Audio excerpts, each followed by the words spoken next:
Hi, I'm Owen from Rask Australia. Thanks for tuning in to the Rask Network. Before we get into today's show, there are a few things we have to go over.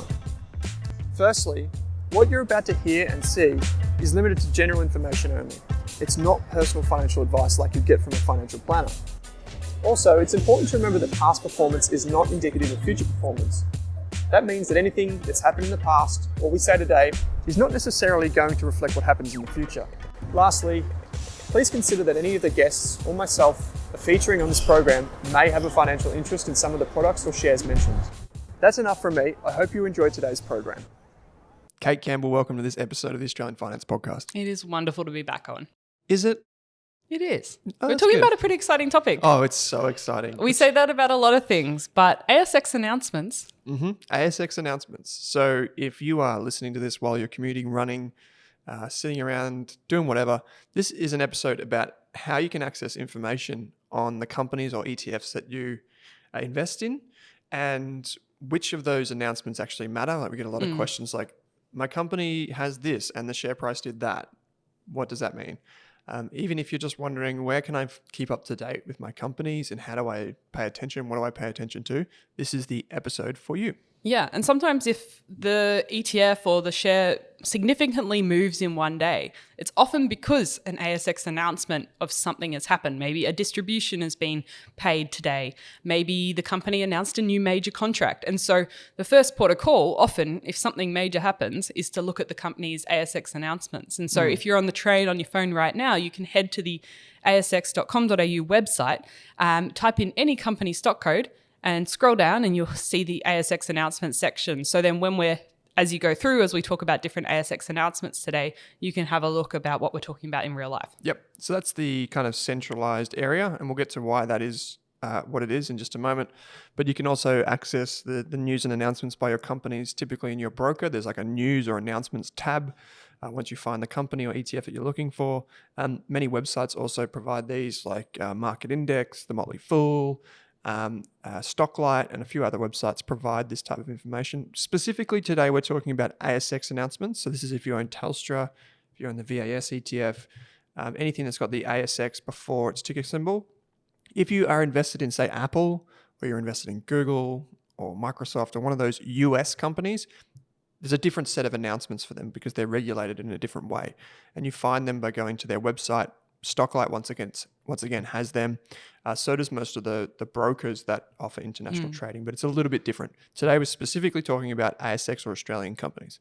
So Kate, what is an ASX announcement? So an ASX announcement is pretty much the way a company or an ETF provider communicates with investors and the market as a whole and keeps them informed of what's going on. So there's lots of different types of ASX announcements, and we've tried to group them into sort of 10 key categories for today to just give you a quick run through of some of the major ones. But it's really, so instead of the company sending you a letter every time something happens, they will release to the ASX. So it goes through the ASX office and then it will get posted to the website and they'll be in a PDF format and they'll pretty much say, okay, we've got a new director or we've got a new major contract or here's our annual report. So it's a fantastic place to go if you're exploring a new company to look at all of the history and see what's been going on. And even if you've got an ETF, you might be wondering, okay, what is the dividend date? So you can go through and have a look at the history of dividend announcements and they'll tell you in those announcements all sorts of things, which we'll unpack a little bit. But it's just a way that companies and ETF providers and anyone else listed on the stock exchange communicates with you as an investor and the overall market and keeps them informed. Yep. So an announcement can happen for a company Monday to Friday, typically between, loosely say 8 a.m. and right up to say 8 p.m., depending on the hours and where you are located. This is interesting because the timing of the announcements also plays a role. For example, some companies that might not be operating as well as they should be will release an announcement after hours when everyone's switched off or on a Friday night. Yeah. I know the papers always pick apart when did the company announce and what time and what day. Yeah, and you'll often find, so there are 2 times just loosely at the top here, there are 2 times every year ASX companies will report. So that's called reporting season. It's typically February and typically August because February is the time when they report their results for the period ending in December. So that gives them 2 months basically from December to February to announce their results. And then they do it again in August because then it's the financial year ending June 30th. Now, there are some differences, like Kiwi companies that are here in Australia will report at a different frequency because oftentimes their annual results are due on 31st of March. So they'll report a slightly different cadence. And that happens with Australian companies too. They can choose when their financial year is. So that's typically the busiest season for ASX announcements. So you've got an exciting season ahead of you in the next few months. We're recording this in July, and in August is when basically all analysts and investors just go head down into like do not disturb mode and look at the company announcements. And as you're about to find out, there are many, many, many different headlines. So there are headlines for this, there are headlines for that, there are naming conventions for this and that. And many of the different announcements you don't need to pay attention to because they're just standard, boring, like Corporations Act type stuff. Yeah. But some of them are really important, Kate. Yeah, when I was having a look at a list, there was at least over 100 different, there was categories and subcategories of different types of ASX announcements, and some sort of overlapped or they were similar but different, and there was just, so there's a lot to stay on top of. But if you go to the ASX website and type in a company stock code, you'll see the announcement and you'll see what type of announcement is. So that's kind of a cool way to familiarize yourself with some of the main types for companies that you're interested in. Just for those of you that are playing along with US companies, the 3 reports that you want to pay attention to in the United States are the annual report or 10K. So they call it 10K. They have their different codes as well. There's a proxy report. I can't remember the code for that. It's quite long. And that's both of those are issued once a year, and then you have quarterly reports in the United States. Here in Australia, there are about, as you said, 100 plus. But Kate, before we get into it, the 10 probably most important of those, why do companies have to do this? Yeah, so there's quite a few rules, which we won't get into, but companies have to keep the market informed of what's going on. So they can't just tell some people they got this major contract and not the rest of the market. And why is that important? Because to have a fair market, it's really important that everyone gets access to the same information. So you don't want one person in that company just telling all of their mates about a major announcement that's happened and not telling everyone else. Because that can lead to insider trading, right? Yeah. So someone knows information. Yeah, you want to make sure everyone's equally informed. So there's sometimes when a company might be going through private negotiations for something, so they don't need to tell everything to the market, but there's a lot of rules about when a company does have to disclose things and when it's reasonable and when it's not reasonable. So there might be some certain trade secrets or deals in progress that they don't have to report at that time, but a lot of things have to be reported after a certain step you've got to. So sometimes when there's takeovers and you see things, there's a rumored takeover, and then you wait for an announcement and things like that. So it's just trying to keep the market really fairly informed, which is a lot easier now that you can access announcements. I can imagine back in our grandparents' day, if they were investing, it was quite probably hard to come by this information. You probably had to call your broker or get these announcements posted to you or something like that. Yeah, a lot of people got annual reports posted to them. And in investing, we say that there are effectively 3 different edges or ways to do better than the average investor. And one of those ways is an informational advantage. That's where you have information that other people don't have.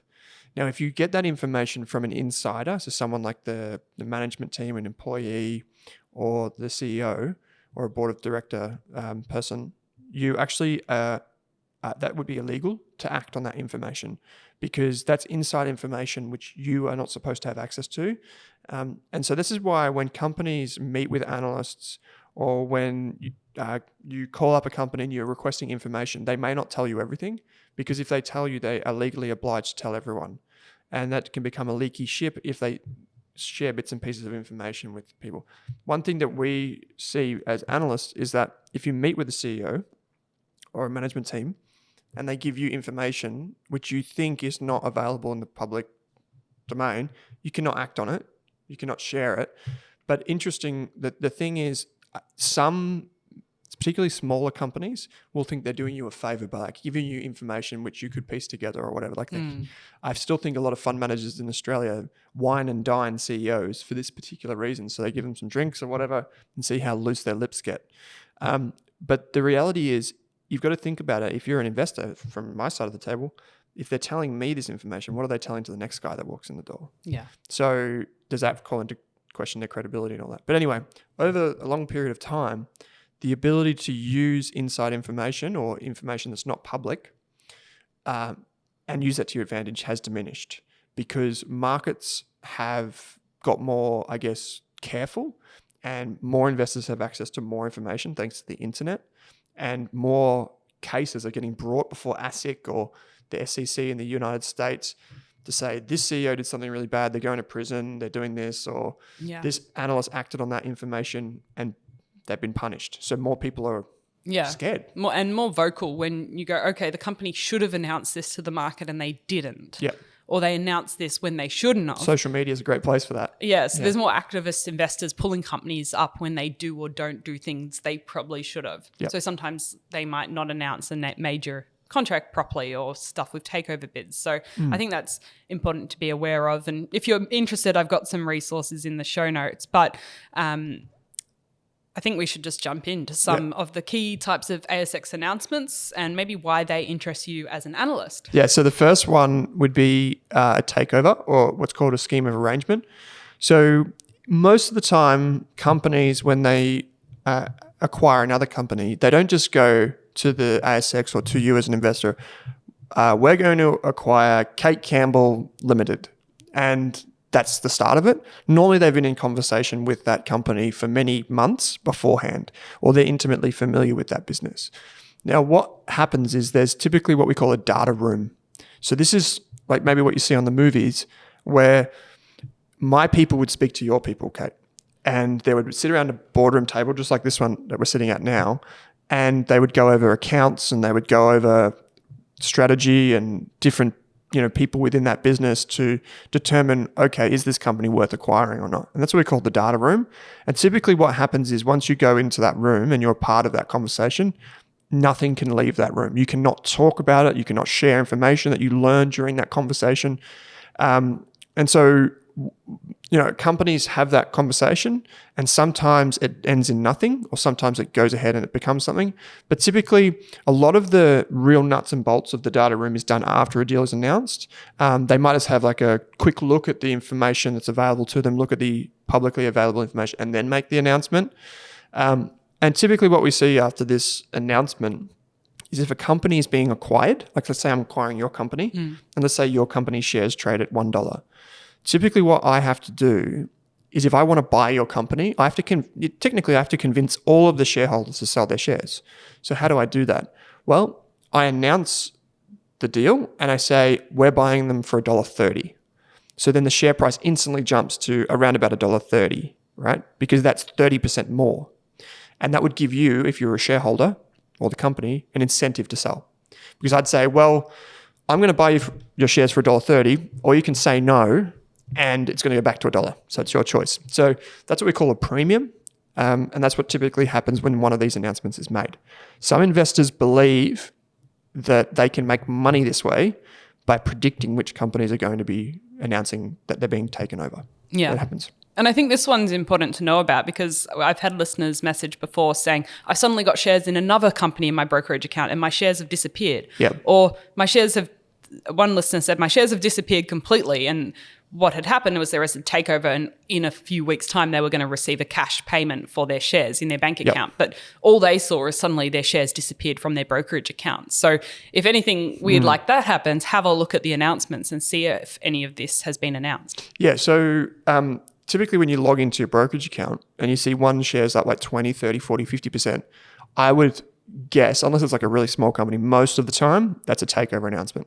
So this is probably the biggest bang for your buck if you're thinking about ASX announcements that way. What happened, I can say this, is what happened recently is BHP Billiton, which is the biggest mining company in Australia, had a petroleum or oil and gas division, and they sold that. They effectively said to Woodside, which is another pure oil and gas business in Australia, you take that bit, and then what happened is it wasn't a takeover as such, it was more like a scheme. And what happened was people who had BHP shares got shares in Woodside. Because they owned part of those oil and gas assets, so they had to get something for it. And so people are now appearing with Woodside shares, and they're like, "Oh, what's this?" And that's because that separation. So the next one is the security holder details. So this could be like typically what this is most commonly known as is like a change of director interests, or substantial shareholder. Yeah. So do you know what a substantial shareholder is? Like what the cutoff is? I think when I was having a look, it was around 5%. Yeah. But you see them a lot. They'll just change all the time, but often major banks, like you might see Citibank or MUFG, changes substantial holdings because they're often holding investments for lots of other people underneath their main holdings. So sometimes you can't really work out who is changing their substantial holding. But also it's quite interesting. I know you always have a look at the change of directors' interest when directors are buying or selling shares. Yeah, so there are two things here. One is if you own more than 5% of a company, you're substantial. And that's because the ASX and most, places around the world wants to keep shareholders informed of who may be able to impact this company. So what I mean by that is if you have 5% of shares and you go to the AGM, you can have a pretty big sway over the decisions that are made. Not huge, just at 5%, but once you get from 5 to 20%, then all of a sudden, that's where you become a massive shareholder and you can appoint directors and do all that sort of stuff. So what typically happens in Australia is when you see these notices against your company, it's mostly, as you said, under custody. So let's say, again, your company, Kate Campbell Limited, is on the ASX, and I'm Australian Super. Right? So I have over 1 million different people that add money to my super fund, and I'm interested in buying your company's shares. So I might only buy a tiny bit of your company, but it's still enough to be 5%. So you would want to know, but who is on the register? And I would appear as Australian Super. But really, I'm millions of people that own a little bit that have invested in Australian Super. So that's what we see that a lot. It's really interesting in the back of an annual report for a company, the very, very back, it's almost always on the last page, there's the top 20 shareholders. And so if you don't keep up to date with this substantial shareholder notice, you can go to the back and just look at the top 20 and they'll list them by size. And what we're typically looking for there is people that have increased their shareholding or insiders. So a good example in Australia would be Magellan Financial Group.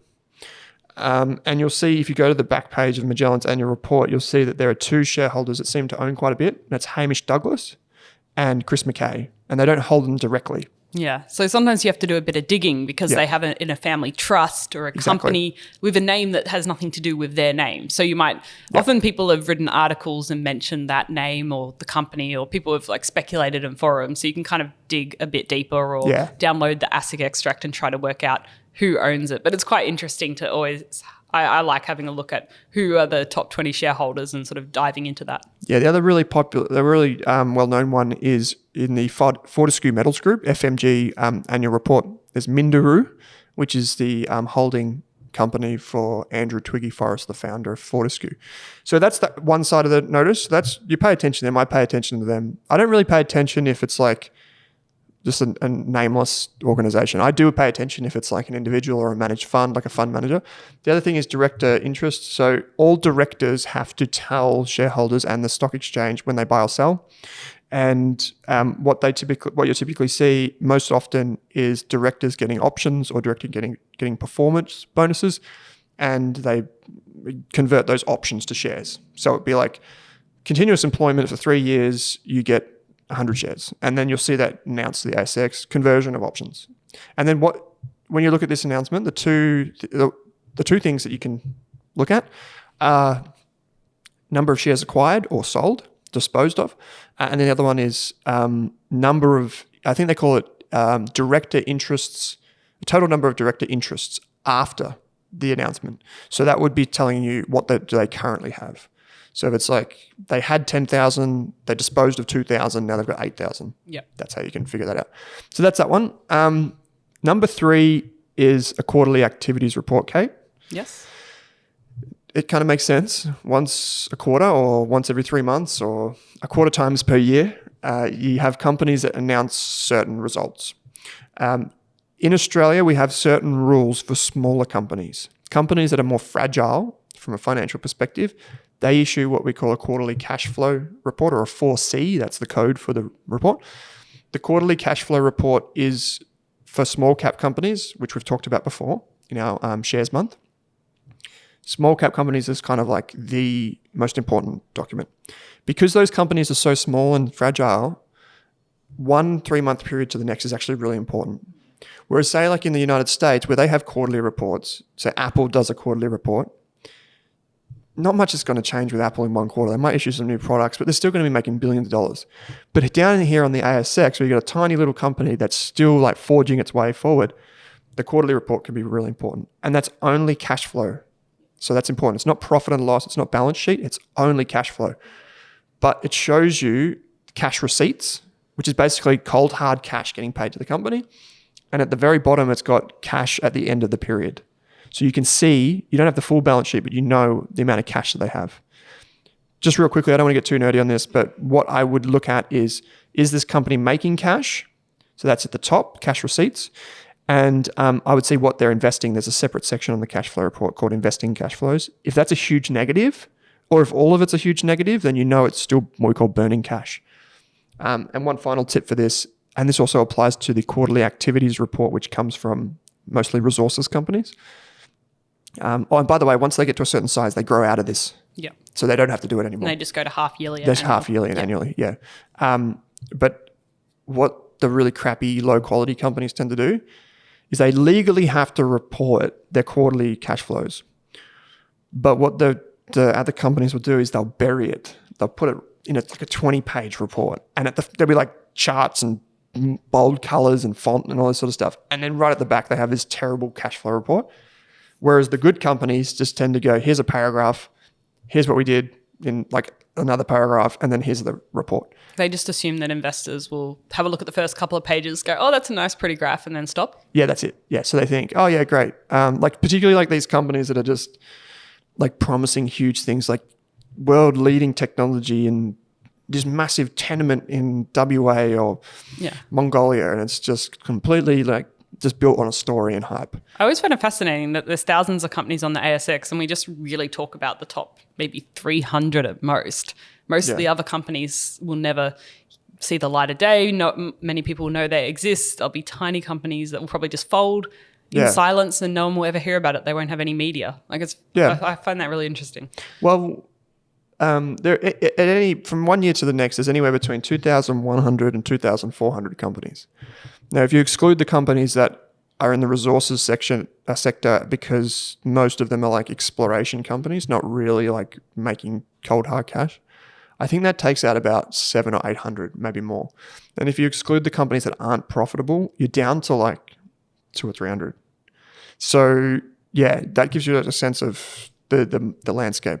So the periodic reports are the most important reports. Yeah, the ones you love as an analyst. Your half-yearly reports, your annual reports. It also categorized like top 20 shareholder and profit guidance reports into that in the list I was having a look at. Yep. So when you go to CommSec or Self-Wealth or you go to the ASX website, Market Index, Motley Fool, wherever you go to get your announcements, there's typically a drop-down tab so you can filter announcements. And one of them is periodic reports. And this is where half-year, full-year results get put in. And this is the most important because these are the reports that you can actually analyze. You've got half-year results, which are much more limited than the full-year results. Typically, just an FYI for people that want to get into this style of investing is the full-year reports are not always the annual report. So what I mean by that is when you see an announcement come through, it might say, preliminary final results rather than annual report. So typically like the annual report that you see on a company's website with like the nice pictures and the colorful charts and all that sort of stuff, that might not come for a little while. That might be issued a month or two later. Yeah. Whereas the actual financial results they legally have to report has to get issued and they just issue it without like all the glitz and glamour. So that's all in there. Normally what happens in Australia for context is when you get this report is there's typically 3 reports that come with the annual or half year report. There's typically the report, like half year, full year. Then there's the investor presentation. They can call it analyst presentation, results presentation, whatever. That's like what the company reads through as they announce their results when they do like a webinar or whatever. And then the last one is a media release. The media release is what they really want you to read. The highlight reel. The highlight reel. And that's normally text with some dot points, maybe like 1 or 2 charts. And it's like 1 to 3 pages. They make that small and easy to consume because that's what they want you to know. That's the PR Yeah, side of that's investing. what they want the media to comment on. Yeah, they don't want them to look at the actual annual report, which might have the actual cold hard numbers. But those are the three things. I typically read all three of them. And when I sit on an analyst call, so when good companies do the half year annual results, they'll have a webinar via Zoom or whatever, and a link there. And the CEO and chief financial officer and whoever else will be sitting there reading and explaining the investor presentation. And then you as an investor or analyst can ask questions at the end of that presentation. So you just follow along with your own slides and then make comment at the end. Yeah, I find the annual report, as someone who doesn't have an accounting sort of like numbers background, it's fairly easy to read. They present it very clearly and you get to read the chairperson's report and the CEO's report, hear from the key management personnel, see what initiatives the company's doing. They'll talk about what they're doing with social governance, environmental issues, and you can really get a good understanding of the company and all their products and what they've done over the past year, and then the numbers are at the end. Yeah, I would encourage everyone that holds direct shares to read part of the annual report, particularly if you have a meaningful shareholding. Actually understand what the company does. Like if you own shares in Xero, which is the accounting software business like I do, read the first 10 or 20 pages. It's actually not that boring. Like it's interesting. Like, oh, what's Xero working on? Oh, they've got 3 million customers and they're expanding in the UK. Oh, okay. Tax is normally pretty boring, but this chart makes it sound simple. I see why they're doing that. And they put a lot more effort in the annual report than the others to make it really clear and understandable. Yeah. Because that's the thing they think everyone will read. That's it, yeah. And most of the time, to be honest, most of the time people read annual reports, and it doesn't matter if you're a new or experienced investor, they read an annual report and they walk away and they think, oh, there's 2 or 3 things that are key to me. Xero is a software company. It seems to be growing in the UK. Cool. That's basically the takeaway. And they've got a new CEO, don't really like him or her, whatever. That's basically the takeaway. And that might be what you take until the next report comes out. And you're like, oh, they actually made better progress than I thought in the UK. That's fine too. So you don't need to memorize everything from the report. The next one, which is one that always stings a lot of people, the next announcement, it's about basically when a company chooses to change its capital structure. So what I mean by that is they make a decision that they're going to do a capital raising, which is where they sell more shares. They're going to do a share issuance. There's a thing called a placement. A placement is when a company sells its shares, but it's selling the shares only to institutions. So you don't necessarily get the chance to buy more shares. And then there are things like buybacks, which are very political in the United States and not so big of a deal here because we tend to pay dividends instead of that. A buyback is when a company says, so Kate, you've got your company, I own shares in your company. You say, I'm going to buy back shares at 99 cents. And then if the share price drops below, to say 95 cents, because you've announced it, you can then start to buy back shares that might be available for sale on the market. That's good because it reduces the number of shares held by other investors. And if I keep my shares, then I own a bigger slice of the pie. It'd be like someone who owns a pizza shop and instead of cutting the pizza into 10 slices, they cut it into 9 and you keep your slice. Your slice has grown a little bit because it's a bit bigger now.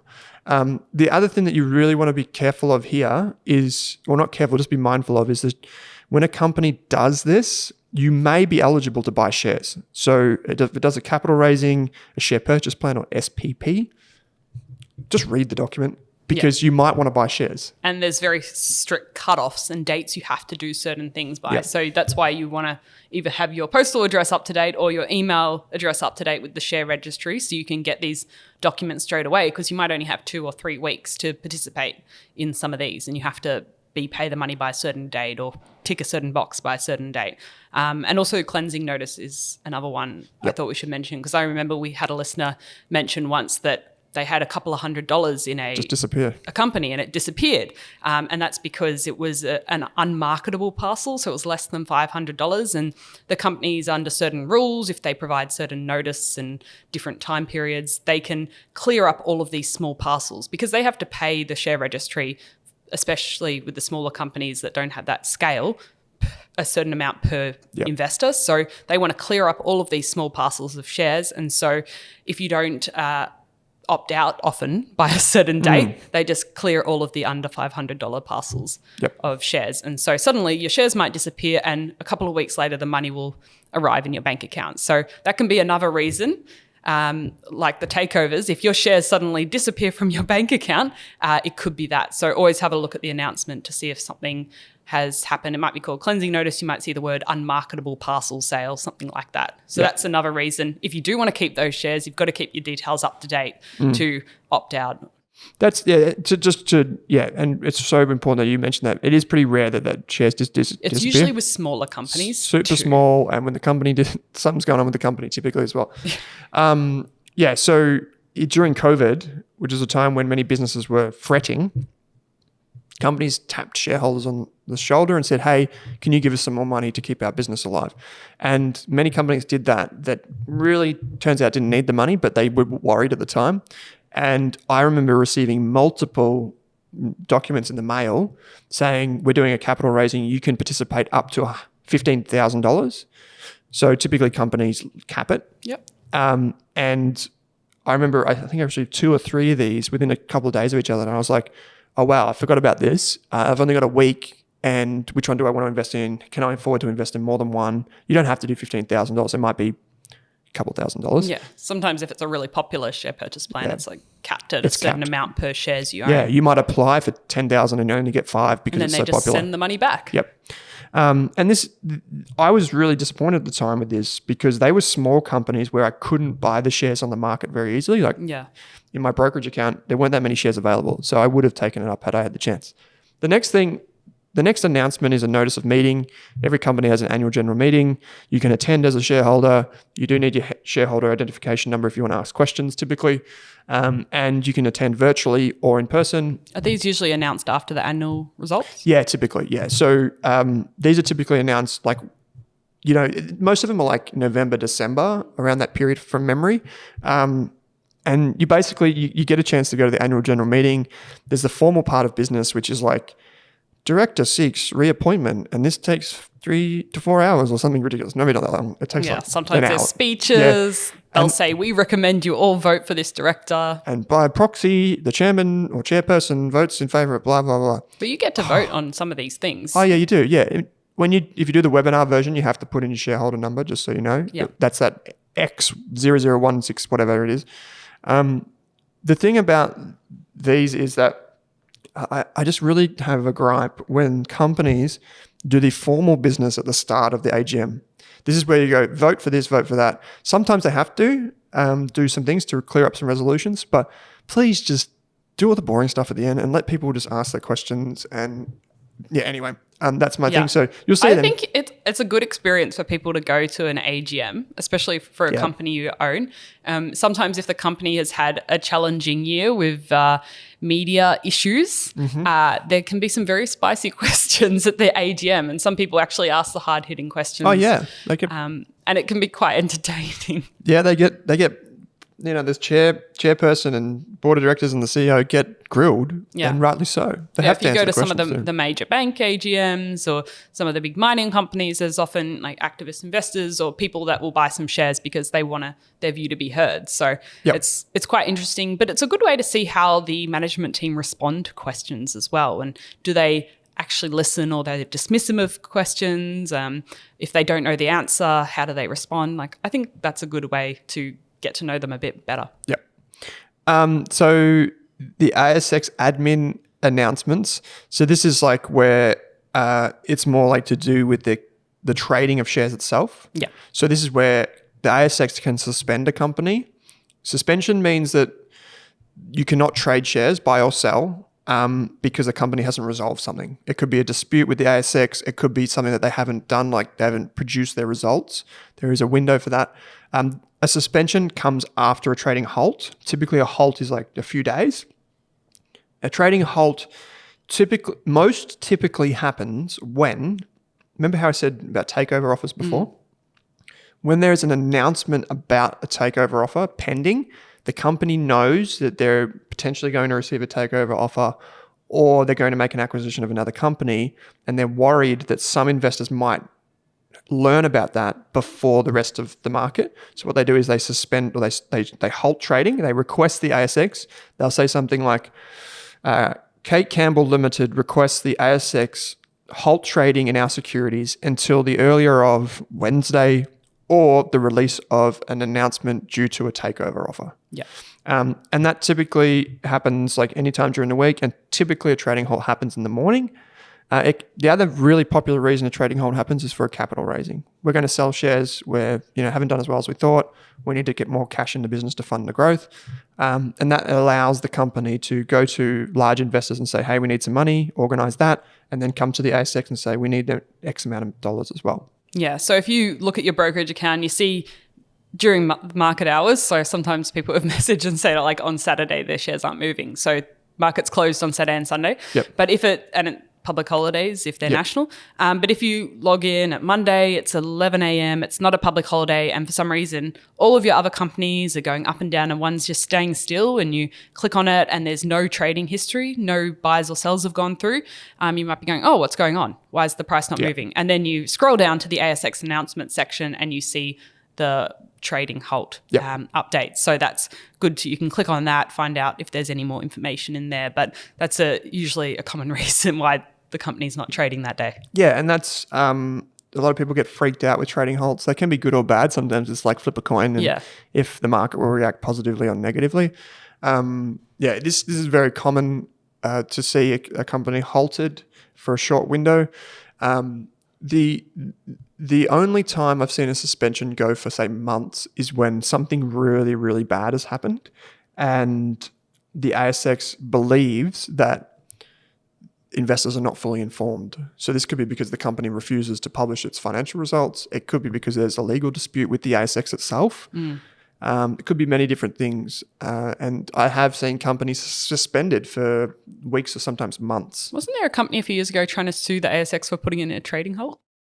Oh, maybe. That happens quite regularly because the ASX, like the people at the ASX you made are us not look silly. bad by putting us in a trading halt. Yeah, I think that's still ongoing. But the ASX is not silly. The people at the ASX are not dills. They know when a company is doing something dodgy, and they will poke and they will prod and they will try and find out what's going on and ask questions in a particular way to try and catch out management.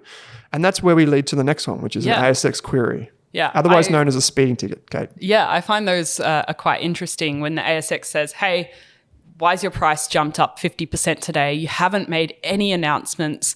We can't see that there's anything material that should have changed your share price. And they're like, okay, maybe they'll put them in a trading halt and give them a price query and say, okay, you've got a certain amount of hours to respond to us and tell us, is there information the market should know about that you haven't announced?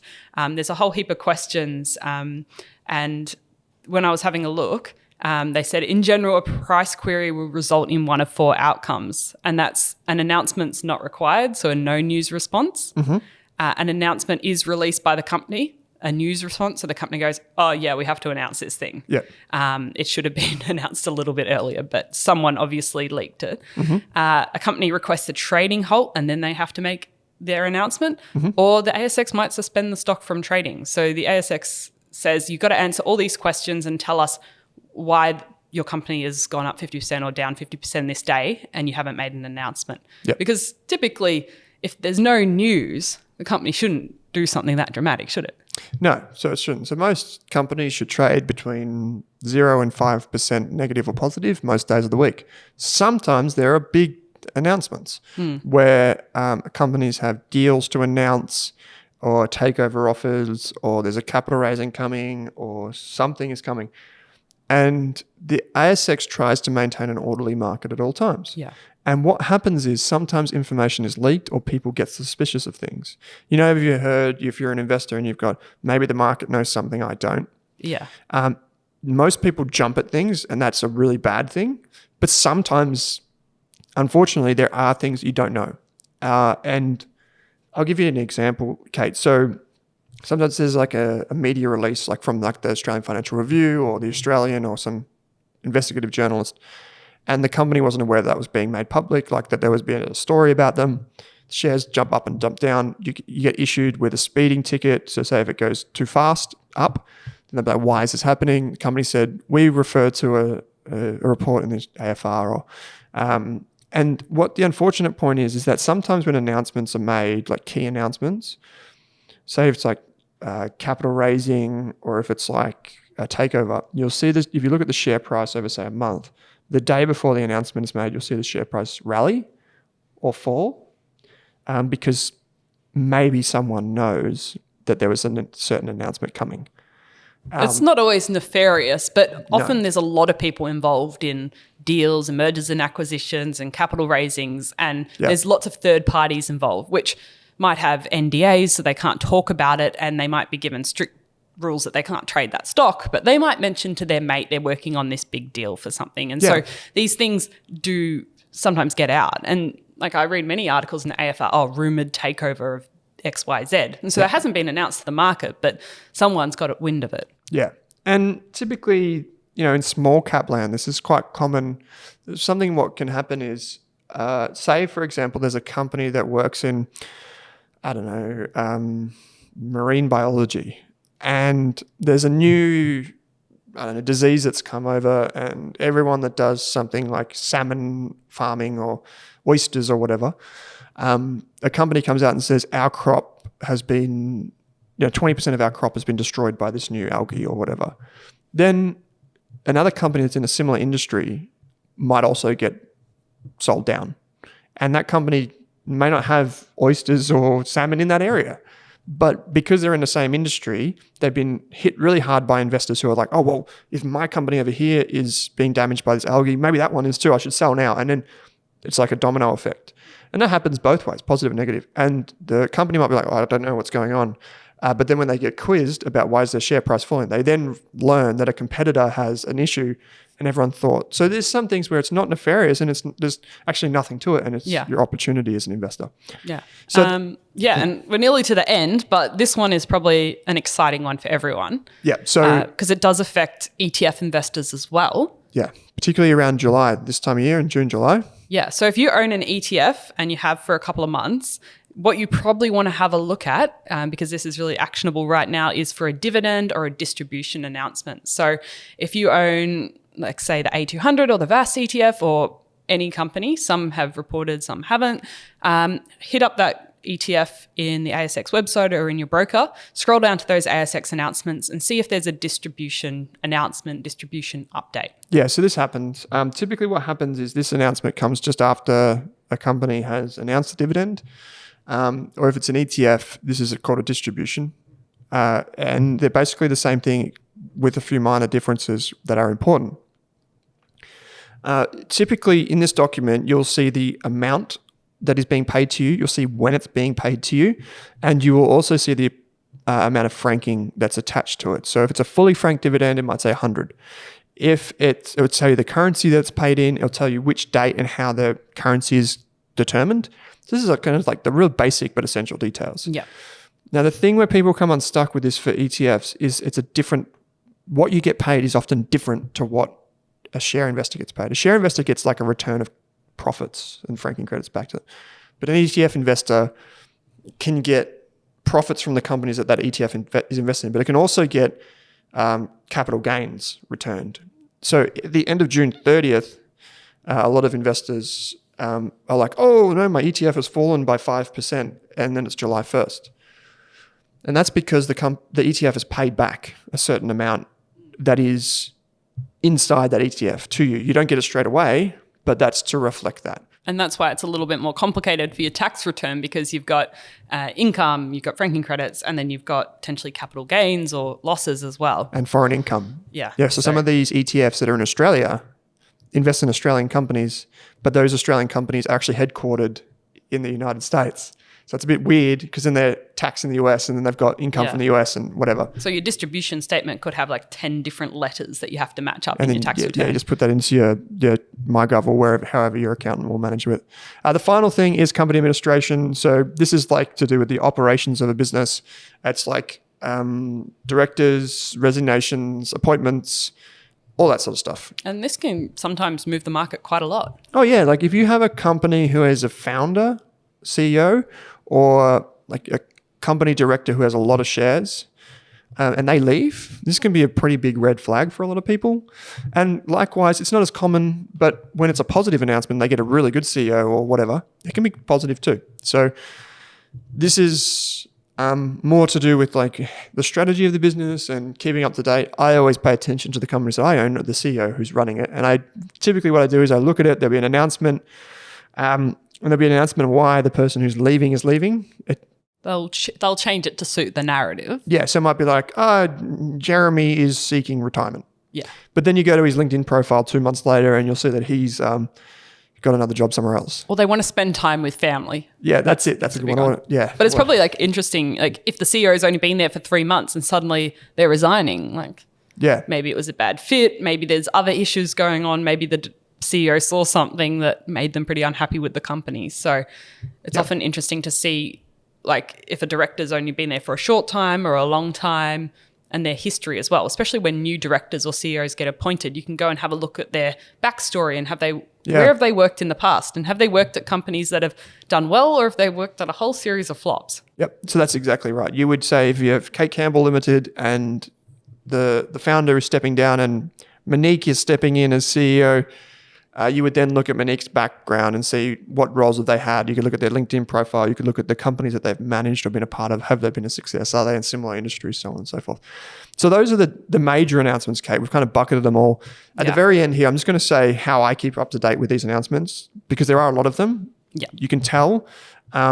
Most of them, like for our members, I have to keep up to date with them and read all of them. But many investors don't need to read them all. You only need really like quarterly reports and the annual results. And then the other ones you just skim read to see, okay, new director, new this, new that, whatever. And small companies don't have announcements every single day. There might be one a week, or there might be a gap for a while and then suddenly 3 at once in reporting season. Yeah, you want the best companies to just give you matter-of-fact results. So none of this gloss and really shiny documents. Just tell us the results. Some companies over-announce, I think, really small things. Just because they're trying to manage their share price. So they might wake up one day and they'll be like, our share price is down. Let's put out something positive. Let's try and say something. Yep. And one thing we didn't actually mention was there is a difference between 2 different types of announcements. There's material announcements, and then there is just ongoing disclosure. Yep. Material announcements where the company actually believes it will have a material or significant impact on the share price, positive or negative.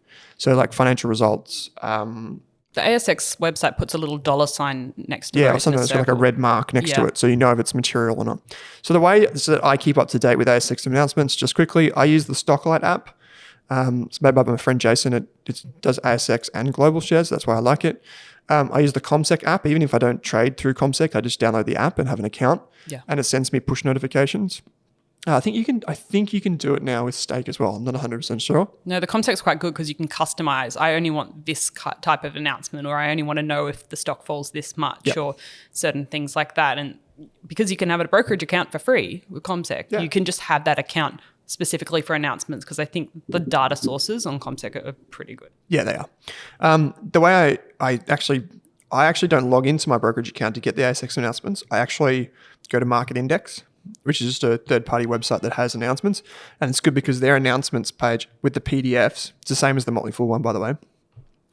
The PDFs, when you download them, you can highlight and edit, whereas with the ASX announcements, you can't, because they're like protected. Locked files, Yeah, locked files.